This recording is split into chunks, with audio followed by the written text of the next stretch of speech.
Cotton! Timmy! I made you something, sir. Oh my God, someone made something for me? Yeah, I sure did. Yes, I'm so excited! You should be. What is it? Nothing, I didn't actually make you anything. What?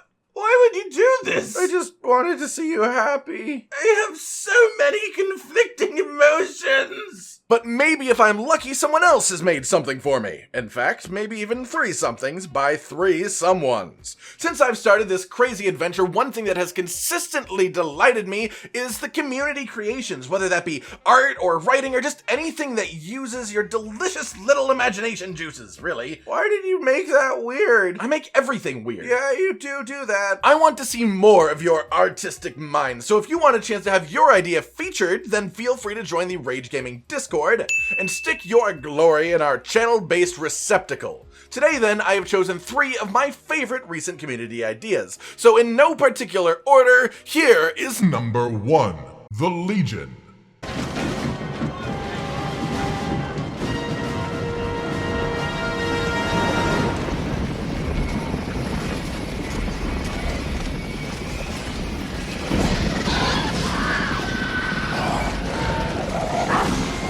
This brand new insect creature, the Legion, comes from Red Dragon, and it comes with a lot of detail about the species and one very specifically awesome fight mechanic. First off then, the Legion is a group of insect monsters, smaller than even a Vespoid at 6 centimeters of length, who have a main hive system in the center of the continent of the New World. Here resides the Queen.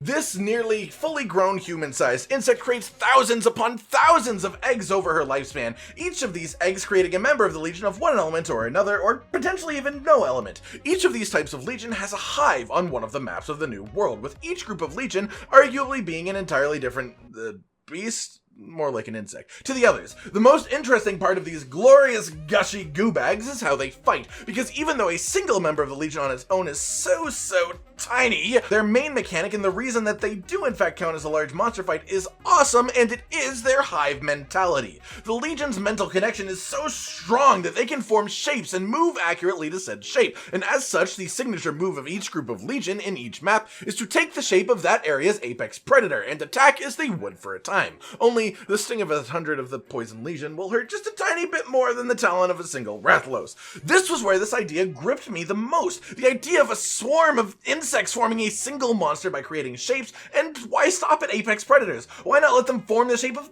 any monster to replicate its attack pattern? Maybe the ancient forest Legion could also form the shape of a Pookie and replicate its tail fart by spitting out a bunch of Legion members from the tail, pincer first. It may not have the same effect as a poison cloud, but the visuals would be absolutely gorgeous and frightening at the same time. But then even past that, what is to stop them from forming, say, the shape of a hammer or anything else they've seen really? And that leaves such a huge amount of potential for a monster, especially as you add more monsters to the game and essentially more animations for the Legion to mimic. And that is before we even talk about the Queen. Now, the Queen only has so much detail, but I picture the Queen being a big end-level Elder Dragon type fight. She would have to be that strong, of course, and I imagine her having the full advantage of control over any Legion near her, allowing her to create shapes around herself to use as weapons.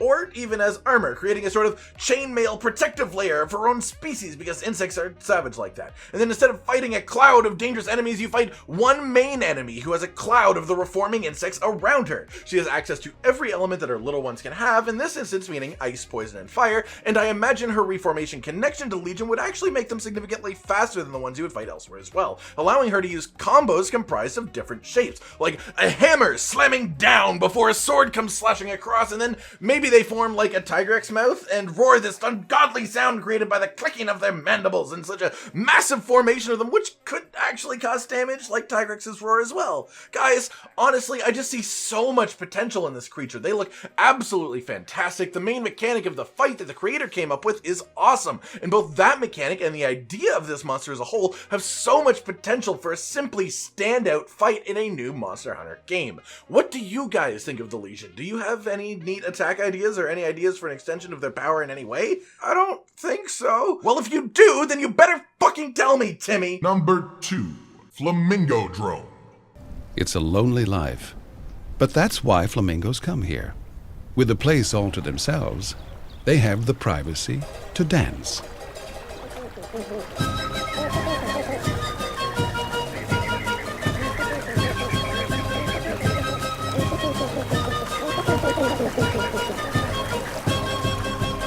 This creature, which I have chosen with absolutely zero bias of any type, comes from Amari. The name of this gorgeous boy hasn't been chosen by the artist yet, so for now I will label him Flambingos. Oh, come on. Look, it was either this or Flamingdrome, which is just a weird pronunciation of Flamingdrome, so I don't want to hear it. The Flambingos, as a creature, first off, looks gorgeous. The shapes and the shading, the detail, and how simply real the head looks, and I guess the color. The beak and the teeth, dead fish and its claws, and I guess the color. Look, I like pink, okay? Is that a crime? Flamingos as a creature are some of the most peaceful things in the world, but what does Monster Hunter do with peaceful things? Turn them into killing machines. So let's take this flamingo and give it razor-sharp claws, a razor-sharp beak, a heavily controllable axe tail, and a neat haircut. Look, the haircut isn't a weapon, but there's a precedence for cute things being given cool haircuts and made deadly in other ways. The main thing here that interests me as a monster in itself then is that the Flambingos looks very similar to the Raptordromes of the old world, who are pretty much accepted to be as easy to kill as a napkin and just as interesting to fight. What Flambingos brings to the field, however, is his axe-headed tail. Look at how flexible it is in this picture. I wouldn't call it a stretch to let Flambingos use this as his main weapon, which in normal circumstances would lead to a very slow and static fighting style, sort of like Duramboros if he was smaller. But the Flambingo's size and flexibility would allow him to move his tail with incredible agility and accuracy, slicing at targets even in front of him. And of course, the most well-renowned move of the Flambingos would have to be an endless pirouette of pain. The monster would lift one leg, as flamingos are known to do, stretch his tail out to full length, turn its head 90 degrees to the side, and simply start to spin, using the momentum of his stressy tail to actually guide the spin in a direction, and allowing him to slowly move while he is doing the spin, so he's not just a stable target that you need to dodge. The Flambingos, as an eater of fish, would need to reside either in the ancient forest or the wildspire waste to have access to his favorite snack, with both of these zones also feeling more or less like they fit the monster's aesthetic. Imagine fighting this thing in the mushroom zone of the ancient forest, his tail thwacking into a tree before quickly sliding back out and swinging at you again. It would be awesome, and his armor would most likely turn out to be the only thing I would wear until the day I die, so there's that as well. All in all, I think the Flambingos would make a fantastic early game monster, a really creative and inventive way to use the raptor-type bird wyvern shape in a way that we haven't seen before, and he gives us the opportunity to have a pink monster that is also undeniably a badass. Number 3. The Siege of Fatalis.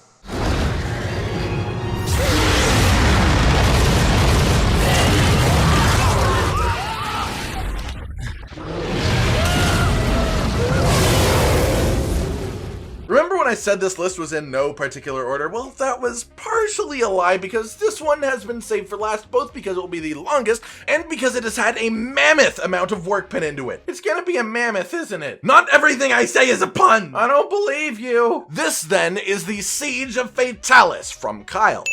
Oh, it actually wasn't a pun. Have you ever wondered what it would take to bring Fatalis to world while also giving justice to just how immense his position is and how powerful he is in terms of lore? Well, Kyle worked it out. The answer is a siege. To set the stage, you ride in towards a castle on an airship. What you see in front of you is a platform with a large tower, a bridge heading off into the distance. The airship stops at the platform and the hunters are whisked away by wingdrakes across the bridge from underneath it to be let off at a camp directly in front of a climbable wall. Cinematic, eh? Oh, did I break your immersion? Let me dig in again. Your party of hunters climbs the wall, and what do you see but a massive clearing with minimal debris, in the middle of which is a stone pillar atop which sits the god of all monsters, Fatalis, sitting in that way that dragons like to sit a lot, I guess. You can attack his tail, the longer weapons reaching his feet, and ranged weapons hitting whatever they feel like, really. And while Fatalis sits on this pillar, he will simply respond with little tail swipes and half-assed fire breaths, sort of like a human swatting aimlessly at a fly just to get it to go away. Once the Fatalis decides that you are actually in need of dealing with, you will do as Fatalis does and always should do and take to the skies, flying high above you, raining down fireballs from far out of anyone's range. You see a bridge to the side, made of stone, yes, but crumbling into a million pieces, holes galore, and traveling this bridge would likely feel like you were in Lord of the Rings.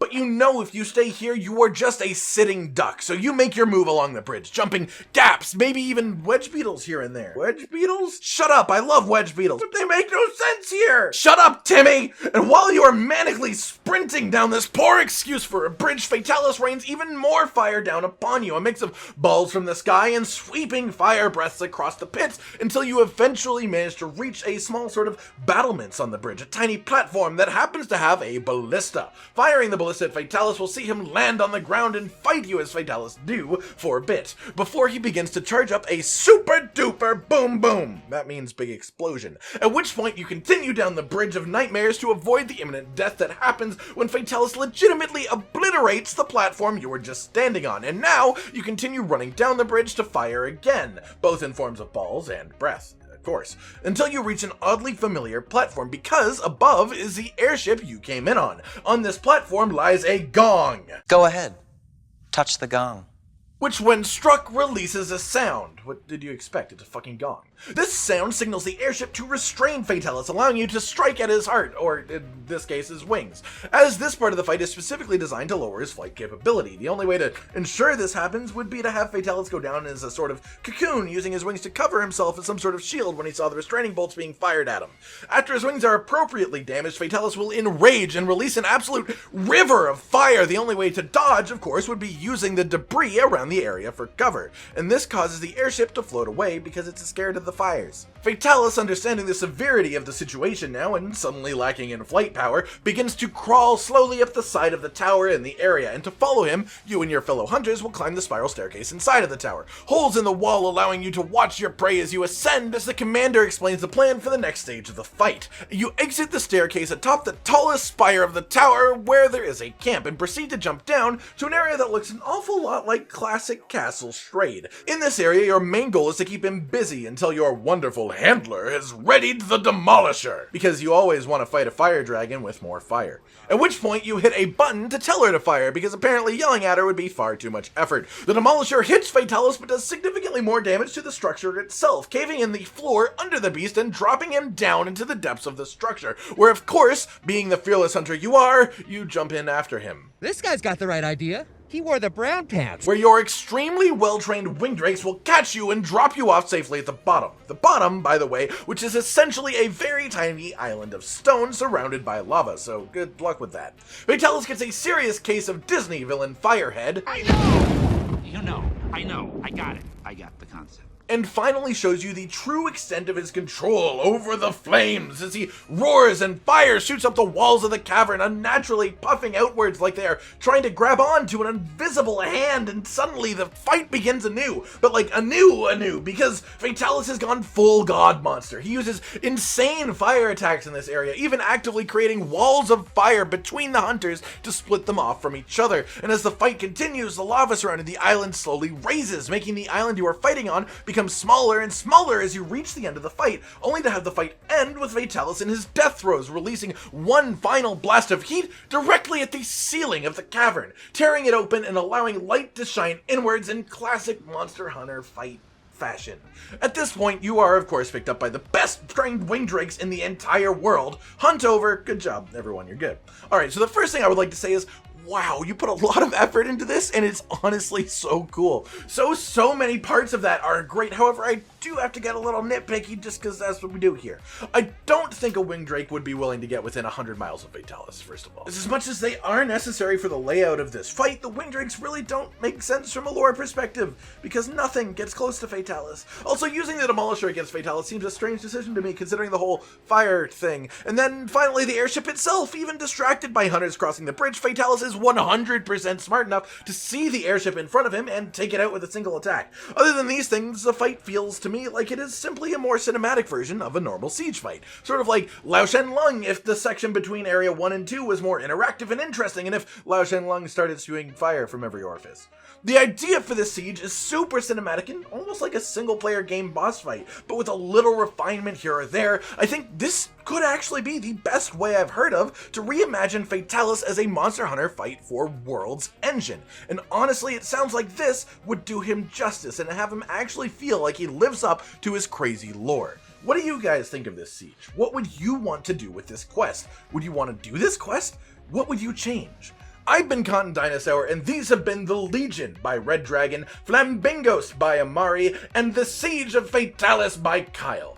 Join our Discord to submit your own ideas. Like if you like the video, subscribe and hit the little notification bell for more, and most importantly, until next time, ladies and gentlemen, stay sweet.